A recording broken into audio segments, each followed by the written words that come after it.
आप चाहते हैं कि बदलाव की राजनीति असम तक भी पहुंचे। आप चाहते हैं कि शिक्षा की, स्वास्थ्य की, बिजली की, पानी की, रोजगार की जो राजनीति दिल्ली और पंजाब में चल रही है, वो राजनीति असम की भी धरती पर आए, ये आपकी मंशा है और इसके लिए आप यहां पर इकट्ठा हुए। साथियों और दोस्तों, जब हम लोगों ने अपने आंदोलन की शुरुआत 2011 में की थी, तो हमने नहीं सोचा था कि हम कोई राजनीतिक पार्टी बनाएंगे। हमने नहीं सोचा था कि हम विधायक बनेंगे, सांसद बनेंगे, मंत्री बनेंगे, मुख्यमंत्री बनेंगे। हम तो एक ही बात कह रहे थे कि भ्रष्टाचार के खिलाफ एक मजबूत लोकपाल का कानून बना दो। लेकिन उस समय की जो सरकार थी और जो हमारी विरोधी पार्टियां थी, उन सारी पार्टियों ने कहा कानून बनाना है तो विधानसभा में आओ, कानून बनाना है तो लोकसभा में आओ, कानून बनाना है तो विधानसभा में आओ। और अपने विरोधियों की उस चुनौती को स्वीकार करने का काम अरविंद केजरीवाल और आम आदमी पार्टी के कार्यकर्ताओं ने किया। और दिल्ली से इसकी शुरुआत हुई।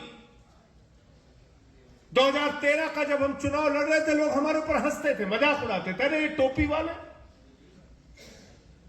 इनकी तो जमानत जब्त हो जाएगी, इनका तो पता नहीं चलेगा,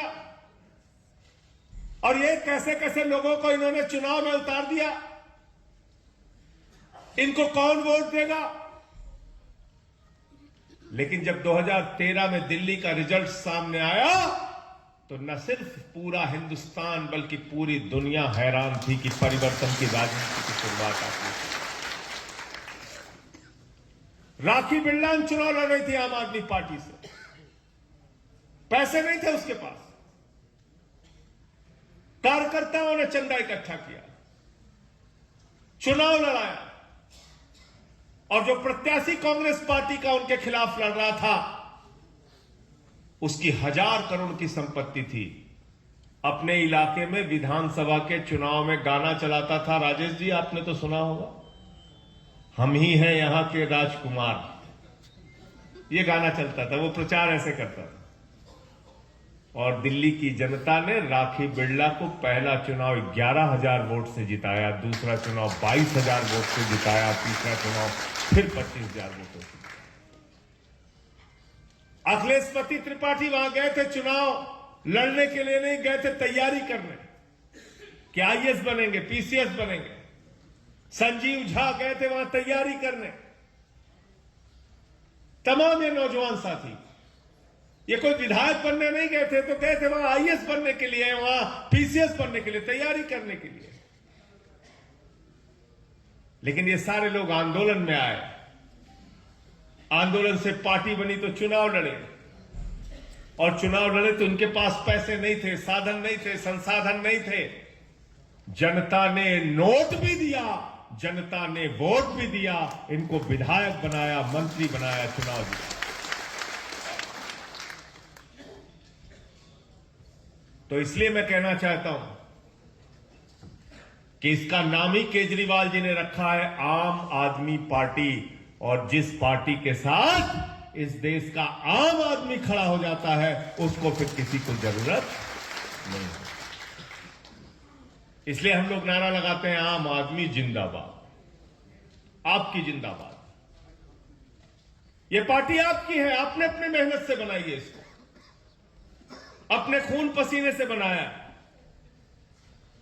बहुत संघर्ष किया,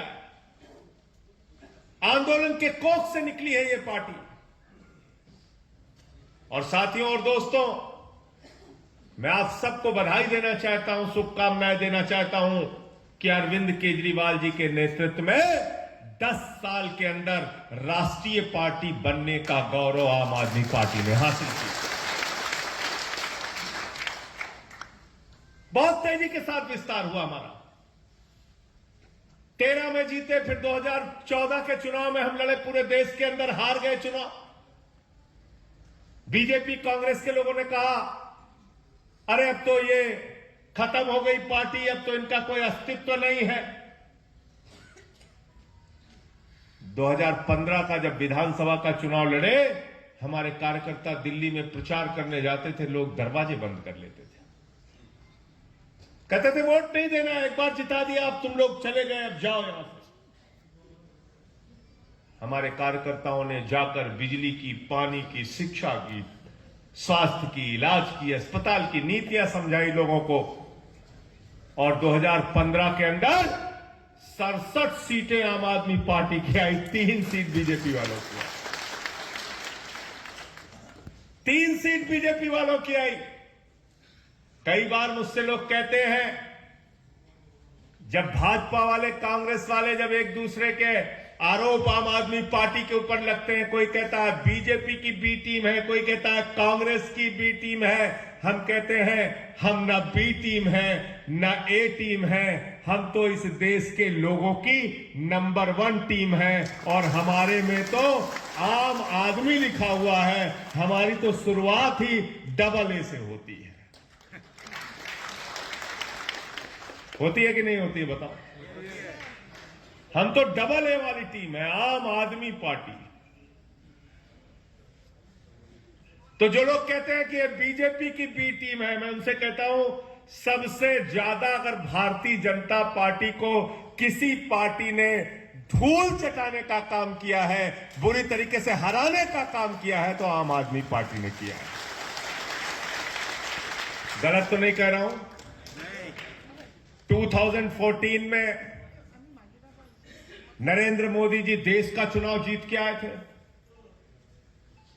हरियाणा में चुनाव जीत गए, झारखंड में चुनाव जीत गए, महाराष्ट्र में चुनाव जीत गए, अहंकार से लबरेज थे। दिल्ली के अंदर पहुंचे तो उन्होंने कहा केजरीवाल तो आतंकवादी है, इसको वोट मत देना, केजरीवाल तो नक्सलवादी है, इसको वोट मत देना। दिल्ली की जनता को बुरा लगा। ऐसी भाषा नहीं बोलनी चाहिए प्रधानमंत्री को। लोग रोए, लोगों ने प्रतिज्ञा ली, प्रण किया कि जिसको तुम नक्सलवादी कह रहे हो, उसको हम दिल्ली के मुख्यमंत्री की कुर्सी पर बैठाने का काम करेंगे। 67 सीटें दी और 3 सीट भारतीय जनता पार्टी की आई। उस चुनाव में लोग मजाक उड़ाते थे, कहते थे बीजेपी वालों को स्कूटर पार्टी बना दिया लोगों ने, स्कूटर पार्टी। बोले स्कूटर पार्टी क्या है? बोले तीन विधायक एक स्कूटर पे बैठ के चले जाओ, स्कूटर पार्टी बना दिया। 2020 का चुनाव हुआ। 20 के चुनाव में भारत के इतिहास में पहली बार ऐसा मौका आया होगा कि एक मुख्यमंत्री 5 साल अपने प्रदेश की जनता की सेवा करता है, शिक्षा पे, स्वास्थ्य पे, बिजली पे, पानी पे काम करता है।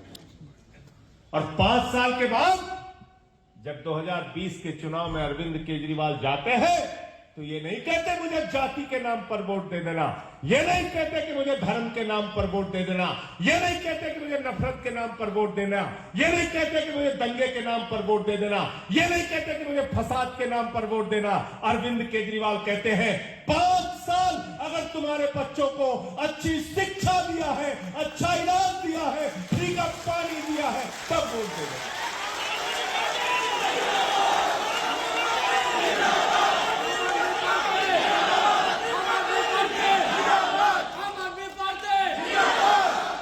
बताओ कहा था कि नहीं कहा था?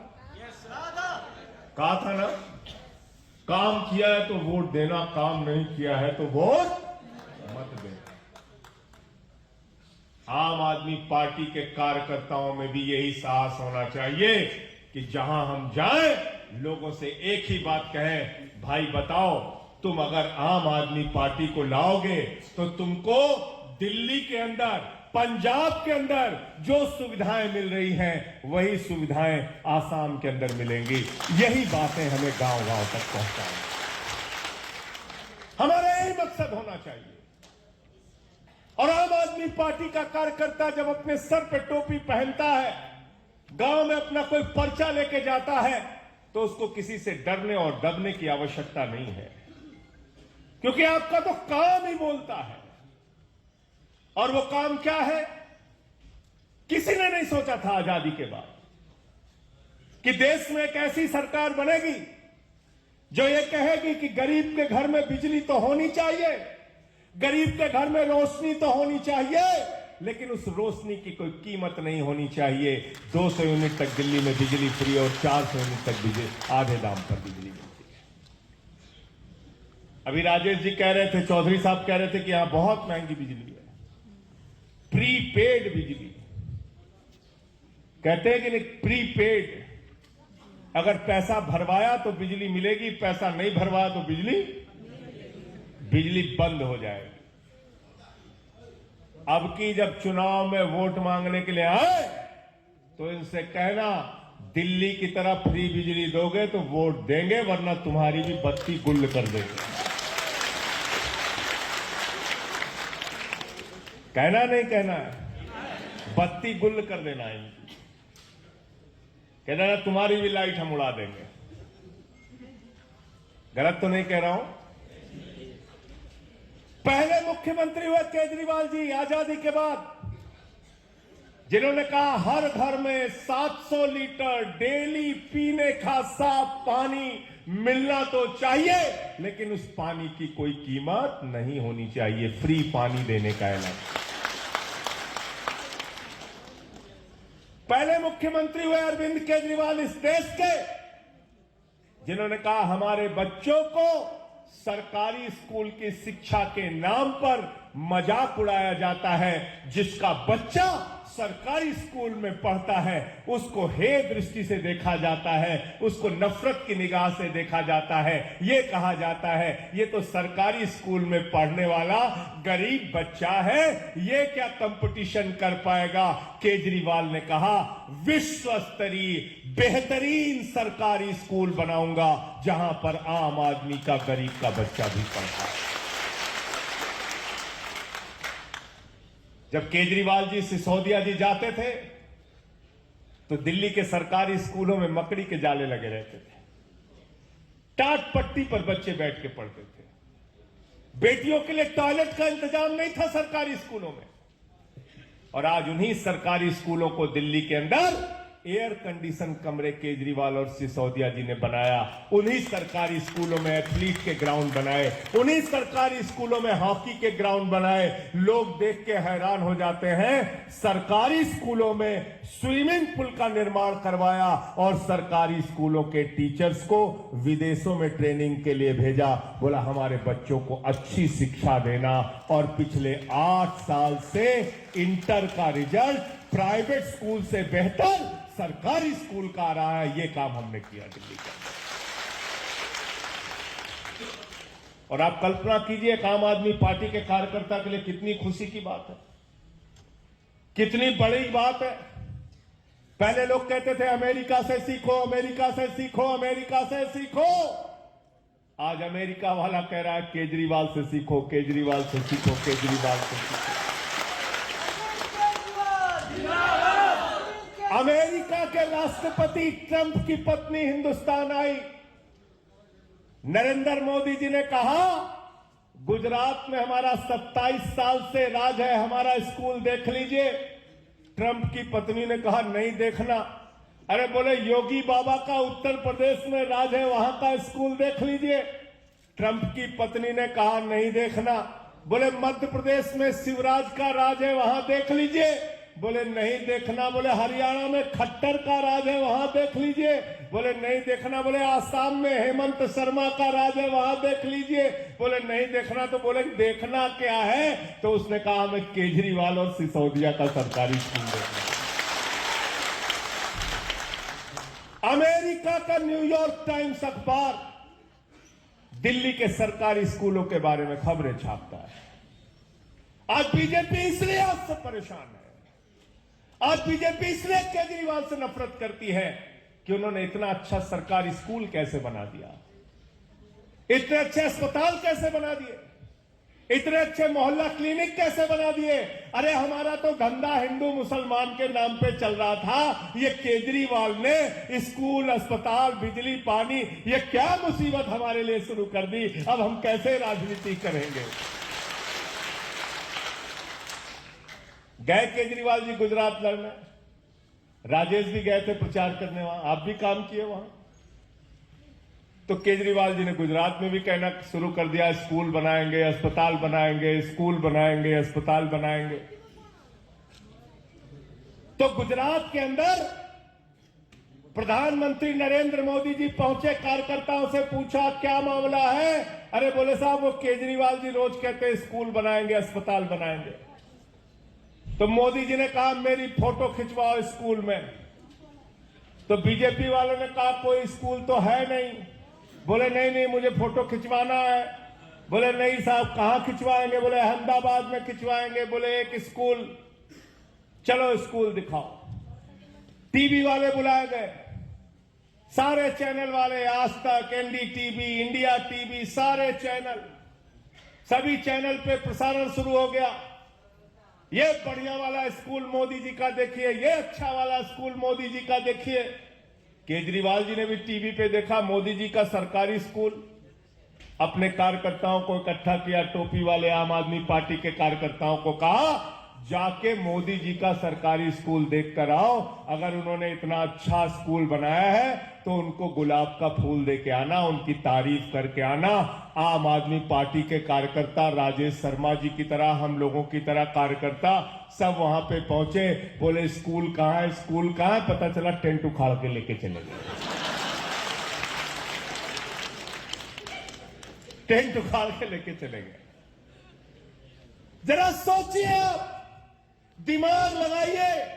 27 साल में देश के प्रधानमंत्री नरेंद्र मोदी गुजरात के अंदर एक स्कूल नहीं बना पाए जहां पे वो अपनी फोटो खिंचवा सके। ये बेईमान लोग कभी आपके बच्चों को अच्छी शिक्षा नहीं दे सकते, याद रखें। ये आपको लूट सकते हैं, भ्रष्टाचार कर सकते हैं, लेकिन कभी भी आपके बच्चों की पढ़ाई के लिए, शिक्षा के लिए काम नहीं कर सकते। दंगे करा सकते हैं, फसाद करा सकते हैं, झगड़े करा सकते हैं, नफरत फैला सकते हैं। दिल्ली के केजरीवाल जी ने बिजली फ्री किया, पानी फ्री किया, शिक्षा फ्री किया, मोहल्ला क्लिनिक का मॉडल बनाया। 200 तरह की जांच वहां पे फ्री होती है, अल्ट्रासाउंड फ्री होता है, दवाएं मुफ्त में मिलती है मोहल्ला क्लिनिक में। दिल्ली के बुजुर्गों के लिए तीर्थ यात्रा की योजना लागू की।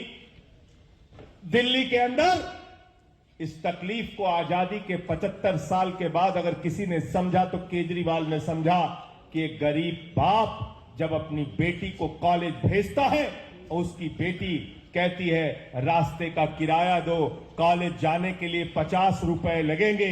अगर 3 बेटियां हैं तो 150 रुपए जब एक पिता को अपनी जेब से निकालकर दिल्ली में देना पड़ता था तो उसकी आंख से आंसू आ जाते थे। सुबह उठता था तो अपनी जेब देखता था, अपनी बेटियों का चेहरा देखता था। इस तकलीफ को केजरीवाल जी ने समझा और कहा पूरे दिल्ली में माताओं, बहनों और बेटियों के लिए बस की यात्रा पूरी तरीके से शुरू। और इतना सारा काम करने के बाद, भाजपा वालों ने कहा अरे भाई सब कुछ free free free free free free दिए जा रहे हो, तुम्हारे बजट का क्या होगा, तुम्हारा बजट तो बर्बाद हो जाएगा। यही बात तो कहते हैं ना बीजेपी कांग्रेस वाले, अरे सब कुछ फ्री नहीं दे सकते, बजट बर्बाद हो जाएगा, लुट जाओगे, इतना पैसा कहां से लाओगे। केजरीवाल ने वो भी करके दिखा दिया।